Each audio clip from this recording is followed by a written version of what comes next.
2023 წელშია იგი დასაფლავებული. ერიაშვილია იგი თვითონ გადაასვლა.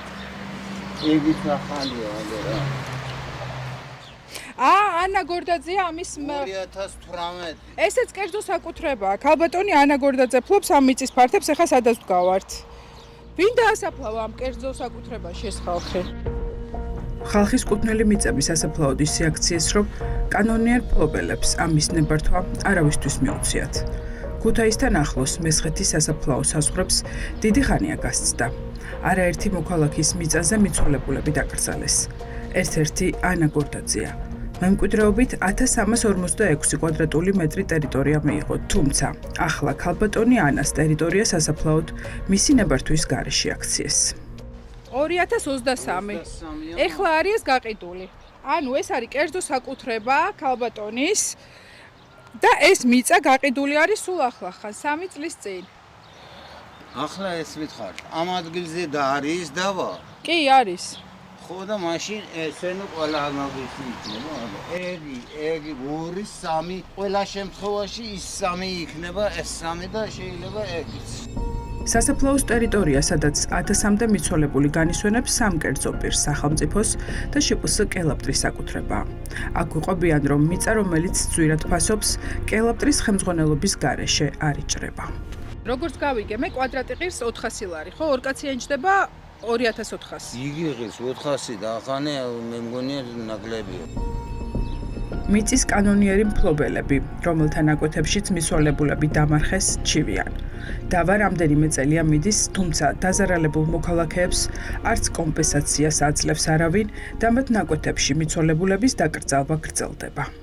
ჩვენ დავობთ იმაზე, რომ სახელმწიფოს არ უნდა გაეცა ნებართვა სასაფლაოს მოწყობის მიზნით. ეს არის დავისაგანი. ნებართვა გასცეს იმიტომ ხო არა, რომ ამ კერძო კომპანიებს ფლობენ ადგილობრივი მაღალჩინოსნები.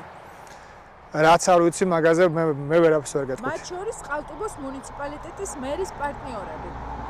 წარმოდგენა არ აქვს. ზემო მესხეთის სასაფლაოს მიწის ორიმე პატრონე წლებია მათ მიწაზე ჩადენილ უსამართლობას ებრძვის. დავა სასამართლო ინსტანციიდან ინსტანციაში ინაცვლებს. შედეგი არ ჩანს. დაზარალებულებს პასუხის ღირსადაც არ თulis ყალტუბოს მუნიციპალიტეტი, ვინც ტერიტორიაზე საფლავების გაჭრის ნებართვა გასცა. დავისაგან წარმოადგენს ის, რომ ტერიტორია, რომელზეც პრივატიზაცია იყო განხორციელებული, ანუ განკერძოებული იყო ქვეყანაში პირველადი პრივატიზაციის პროცესის შედეგად და არსებობდა მიღება-ჩაბარების აქტი, ამ ქონებაზე პარალელურ რეჟიმში გაიცა წყალტუბოს მუნიციპალიტეტის მიერ ნებართვა სასაფლაოს მოწყობის მიზნით. ვინ ლობირებს სასაფლაოების უკანონო ბიზნესს ქუთაისსა და წყალტუბოში? დოკუმენტებით დგინდება, რომ მესხეთის სასაფლაოების ტერიტორიის ნაწილს, ჯამში 13500 კვადრატულ მეტრს შპს კელაპტარი ფლობს. აქედან 4300 კვადრატული მეტრი ფართობის მიწა 2014 წლიდან შპს-ს მფლობელს დავით კოპალიანს ეკუთვნის. კოპალიანს სასაფლაოების ბიზნესი დიდი ხანია აქვს. მისი პარტნიორი იყო წყალტუბოს მოქმედი მერი. ისინი ერთად ფლობდნენ შპს მარადისობას. ვიღაცა გარდაიცვალოს და დაჭირდეს ჯვარიკვწერი აქაურობას დასაფლავება, მოკლედ ყველა ვარიანტში ბატონ გოჩას უნდა დაურეკონ და ბატონი გოჩა ეტყვის მესაფლავეებს და გაჭრის. სხვა მესაფლავე, სხვა დირექტორი აქ არ არის. ეს შეიძლება დაეკითხოს იმ დათოს. კოპალიანს. ხო და თუ არა და ეს მიუზომოს და გაჭრის. ეს გადასცემს ასე ეტყვის ერთმანეთს. აი დოკუმენტი. ეს არის იუსტიციის სამინისტროს საჯარო რეესტრიდან კომპანია მარადისობის ამონაწერი. აქ ჩანს, რომ წყალტუბოს მოქმედი მერი გენადი ბალანჩივაძე 2014 წლამდე შპს მარადისობას დავით კოპალიანთან ერთად ფლობდა. 2014 წლიდან ბალანჩივაძემ სასაფლაოების ბიზნესიდან ქართულ ოცნებაში გადაინაცვლა და წყალტუბოს გამგებლის მოადგილე გახდა. ახლა უკვე მერია. ჩვენ დავსვით კითხვა. ახლა უკვე მერის თანამდებობიდან ლობირებს თუ არა ყოფილი პარტნიორების სასაფლაოების უკანონო ბიზნესს გენადი ბალანჩივაძე. მე რა ვიცი, ვიცია. მე რა კარი, ჩემი იმაზე ვაგე, პასუხ ყვავი, არაფერი არ ვაგე პასუხ. კარგად განდებოდეთ რა. ბატონი გენადი მოდის ხოლმე? გენადი რაგვარია? ბალანჩივაძე. ადრე იყო კი. წყალტუბოს მერმა თანამდებობაზე მოსვლის დღიდან წილების სასაფლაოების ბიზნესში დათმო. თუმცა ადგილზე აქვთ მოსაზრება, რომ ქართული ოცნების ჩინოვნიკმა სასაფლაოების ბიზნესთან კავშირი ფორმალურად გაწყვიტა. რეალურად კი ამ ბიზნესის უკან თავად დგას.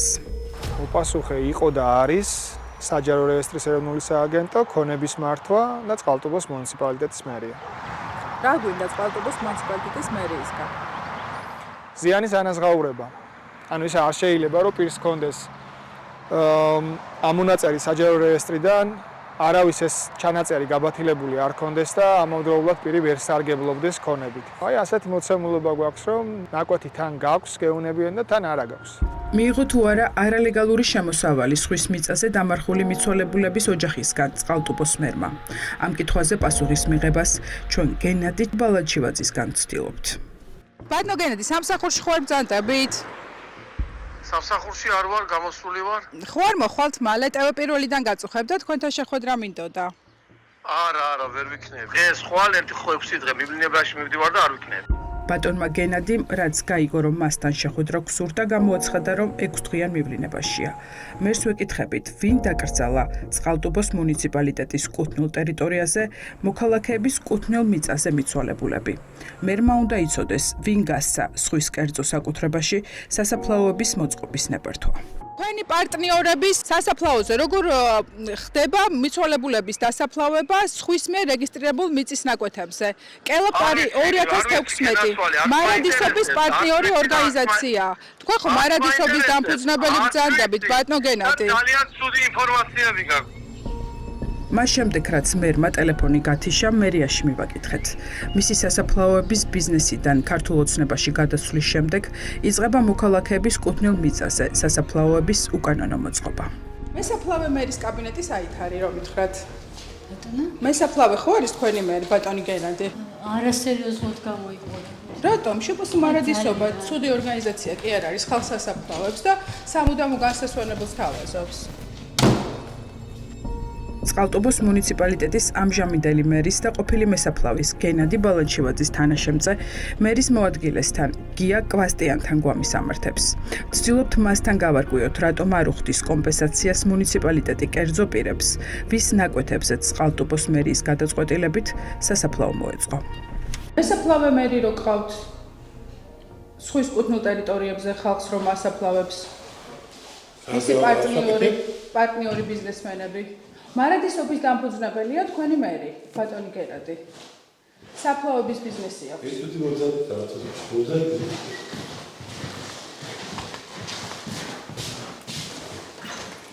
მიწეთ. ხო, ბოდიში ვიდით რა. ძალიან დიდი ბოდიში. ბატონო, არ მოგეწონათ ჩვენთან საუბარი? წყალტუბოს მოქმედი მერის, რომელიც ბიძინა ივანიშვილის ხელისუფლებაში მოსვლამდე ნაციონალური მოძრაობის გულმხურვალი მხარდამჭერი იყო, წინააღმდეგ სასამართლო დავა მოიგო წყალტუბოს მცხოვრებმა დავით ბზიკაძემ, ორ თანაქალაქელთან ერთად. ადვოკატი ამბობს, რომ კაცი, რომელიც საფლავების ბიზნესიდან მერიაში მოვიდა, სახელმწიფო უწყებების მოტყუებას ცდილობდა, რითაც სისხლის სამართლის დანაშაული ჩაიდინა. სასამართლომ, რაც მერიამ თუნდაც დათვალიერების ოლქმი, ყველაფერი ბაცილად წერილები, რაც ქონების მართვის წერილები, ყველაფერი ბაცილად ცნო. მის შემდეგ იმ ნაწილში დატოვა, რომ არსებობდა თუ არა კონკრეტულ ნაკვეთზე ნახასი, გეგმა. არანაირი გეგმა. უბრალოდ ისევ იგივეს პასუხობს მერი. და ჩადის რატო? მიზანმიმართულად. თუ მიზანმიმართულად მერი ამას ჩადის, ისმება კითხვა, რატო? სისხლის სამართლის დანაშაულია 332 მუხლი. ყველაფერი 2022 წლის 7 ოქტომბერს დაიწყო, როდესაც ბზიკაძემ მამაპაპისეული მიწის დარეგისტრირება გადაწყვიტა. მერიის განმოსული უარით მან შეიტყო, რომ თითქოს და მის ტერიტორიაზე სპორტული მოედნები უნდა აშენებულიყო, რაც ავტომატურად უკრძალავდა მიწის ფართის დაკანონების უფლებას. სასამართლომ კი დაადგინა, რომ მერმა იცრუა და ბზიკაძის მშობლების მიწის ნაკვეთზე არანაირი ნახაზი მერიას 2022 წლამდე შედგენილი არ ჰქონდა. ქართული ოცნების ყოფილი აქტივისტი ფიქრობს, რომ ბალაჩივაძემ თვალი მის ქონებას დაადგა და ტერიტორიის ხელში ჩაგდება ამ გზით გადაწყვიტა. უნდა და სინამდვილეში გამონახაზი არ არსებობდა. ანუ ბატონმა გენადიმმა გადაწყვიტა, რომ მოეტყუებინა იუსტიციის სამინისტროც? კი. რაც დაადასტურა სასამართლომ. კი ბატონო, გააბათინა. იქ არ არსებობდა კონკრეტული არანაირი. დაფასები თქვენს მიწის ნაკვეთზე. შუალედური დატოვა კიდე მიმართა სასამართლომ დაავალა საჯარო რეესტრს, კიდე მიმართა ორ მიმართვაში ორივეზე სხვადასხვა პასუხი იყო. წმუნდები იმაში, რომ ქონდა პირადი აზრები. მუნიციპალურ ტერიტორიას გადაცემდა და მე როგორც უნდა გაასხვისებდა. სახელმწიფო მაღალჩინოსანია იუსტიციის სამინისტროში, თუ არ ვცდები, რეესტრის უფროსი არის და წარმომადგენელი იყო ბიძამისის ამ ასე ვთქვათ, მიწების გაერთიანების თემაზე და საქციელიდან გამომდინარე არ ღვევს საქართველოს კანონმდებლობას. მთელ საქართველოში მამაპაპისეული მიწების დაკანონების პრობლემა არაერთ მოქალაქეს შეექმნა. წყალტუბოც ერთ-ერთი მათგანია. მოქალაქე ზვიად ჩიხლაძე გვიყვება, რომ მისი მშობლების კუთვნილი მიწის ნაკვეთი უკანონოდ ჩამოართვეს. ამ ნაკვეთის მფლობელი ახლა იუსტიციის სახლის ერთ-ერთი ხელმძღვანელი, ავთანდილ კოხრეიძეა. მიწა ჯერ კოხრეიძის ბიძამ დაირეგისტრირა და შემდეგ ჩინოვნიკს გადაუფორმა. ნუ მე ვთხოვდი თავისთავად ჩემი კუთვნილი მიწის ან დედაჩემის სახელზე ოფი მიწის დაბრუნებას კეთილსინდისიერად. მან საბუთი მომთხოვა, კარტოჩკა გადაუგზავნე ტელეფონით, მითხრა ჩამოვალ და ადგილზე გავარკვიოთ სიტუაცია რა მდგომარეობაა. იმედი მქონდა, რომ პრემიერ-მინისტრის ასე ვთქვათ, ბრძანებულებიდან გამომდინარე, ვინც კეთილსინდისიერად დააბრუნებდა, ამინისტრირებული იქნებოდა რა. აი ის მიწები არის. ავთანდილ კოხრეიძე ზვიად ჩიხლაძეს არ შეხვდა და არც იმის შემდეგ გამოსულა კონტაქტზე მიწის რეალურ მესაკუთრესთან, რაც მიწის ფლობის დამადასტურებელი დოკუმენტი ნახა. უკვე 6 თვეა ზვიად ჩიხლაძე ცდილობს კავშირზე გავიდეს იუსტიციის სახლის თავმჯდომარის მოადგილესთან, რომელმაც მისი გარდაცვლილი დედის ნელი კვერნაძის კუთვნილი 2000 კვადრატული მეტრი სოფელ მაღლაკის მახლობლად გადაიფორმა. არც გაკვირვებია, რომ დაუკავშირდა მიწის მეპატრონე? რა გითხრა, შეგნებულად რო კაცი ასეთ დანაშაულზე მიდის, მან გამიზნულად იცის ყველაფერი. არა მარტო ჩემი, აქ 11 ოჯახის მიწაა მითვისებული. როგორათაც ყვებიან და ფართობით რო დაყო ისე 2000 კვადრატად გამოდის 11 მითვისებული. ესე ჩვენი მესაზღვრე ხარ? მაღლაკის საყანე მიწებთან შაბათის ეთერის გამოჩენას ადგილობრივების თავშეყრა მოყვა. ოჯახები 1994 წლის არქივის დოკუმენტებით მოვიდნენ, რომლებმაც მხოლოდ მიწის საყოველთაო რეგისტრაციის გამოცხადების შემდეგ აღმოაჩინეს მათი კუთვნილი 2000 კვადრატული მეტრის საყანე მიწები, რომ მათი აღარ იყო. 27,000 კვადრატული ტერიტორია წყალტუბოს მუნიციპალიტეტის თვითნებურად დაკავებულ მიწაზე საკუთრების უფლების აღიარების კომისიის გადაწყვეტილებით ჯერ ჩინოვნიკის ბიძამ გაიფორმა, ახლა კი ის იუსტიციის სახლის ერთ-ერთ ხელმძღვანელს, ავთანდილ კოხრეიძეს ეკუთვნის. 94-ში არის გვაქვს მიღებული ეს მიწები. თქვენი მიწა ახლა ვის საკუთრებაშია? ავთანდილის საკუთრებაში რომ მოვიყვანეთ თბილისიდან ასე კონტროლი თუ რა თქვია არ ვიცი ეს თქვენი მიწა არ არის ავთანდილი გადმოვიდა მეორე ნაკვეთში ჩემი მაზლის ნაკვეთში ავთანდილი ყველა შეიქმნა ავთანდილის რანაირად როგორ არ ვიცი როგორ მიითვისა საბუთი მე მქონდა და მე არ ვიცი როგორ მიითვისა ადგილობრივების თქმით, იუსტიციის სახლის ერთ-ერთი ხელმძღვანელის ავთანდილ კოხრეიძის ოჯახის საკუთრებაში არაერთი ადგილობრივის ქონება აღმოჩნდა.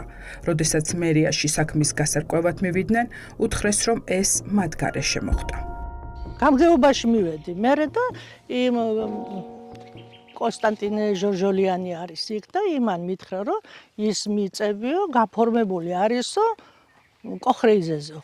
საიდან მეუთხარი როგორ აქ არა ჩვენი გვერდის ავლით გაფორმდა. როგორ მოიქცე თქვა მეუთხარი და შეგიძლია ჩივილის სახით რომ იჩივლო ამითინ რაღაცას ან აგინაზღაურებს ან დაგიბრუნე არ ვიცი. შაბათის ეთერი ალექსანდრე კოხრეიძის ბიძას დაუკავშირდა, ვინც ადგილობრივების თქმით მათი ქონება მიითვისა და შემდეგ ძმისშვილს ჩუქების სახით გადაუფორმა.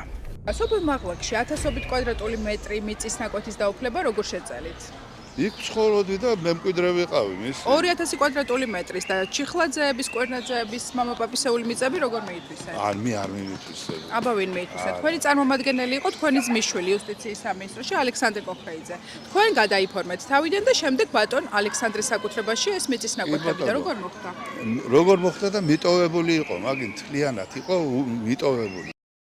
იუსტიციის სამინისტროს მაღალჩინოსნის ბიძა ამტკიცებს, რომ სოფელ მაღლაკში მიტოვებული მიწები გადაიფორმა, რასაც 1994 წელს გაცემული მიწის საკუთრების ბარათის მფლობელები უარყოფენ. მე პატრონებს გაისაუბრეთ ბატონჯან. კი, ყველა თანახმაა. კი, გოჩა მარჯანიშვილი. ჩიხლაძეებს, კვერნაძეებს გაისაუბრეთ. ჩიხლაძეებს არ. რატო ბატონო? იმიტომ რომ არ ჩანდა მესაკუთრეთ, როს ქვია არ ჩანდა ბარათები აქვს 1994 წლის ბარათები დადასტურებული იმის რომ მიწის 2000 კვადრატული მეტრი მათი საკუთრებაა და ეს მიწის ნაკვეთები ახლა ავთანდილ კოხრეიძის საკუთრებაშია. შუქების სახით გადაეცდა თავიდანვე ამ ქონებებს თუ უკუჩებდით ავთანდილს? რას ქვია უკუჩებდი? და უკანონოდ რანაირად მოახდინა იუსტიციის სამინისტროს მაღალჩინოსანმა ამდენი ადამიანის 11 ოჯახის საკუთრების მითვისება გამარკვიეთ რა.